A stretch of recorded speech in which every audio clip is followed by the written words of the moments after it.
my things that I'm very opinionated about or feel very strongly about, right, is that a lot of older people feel like, okay, this is not a space for me, or this is for the younger people them, and I have never felt like that because they're no more than me.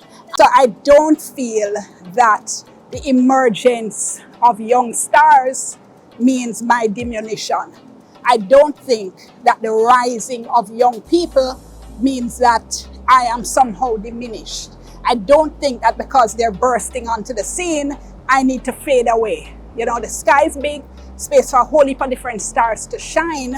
And I think we get the most out of media, out of our culture, when we have different voices and different perspectives. Somebody who is doing news or commentary at 20 or 25 is bringing a valuable perspective, but they can't bring my perspective.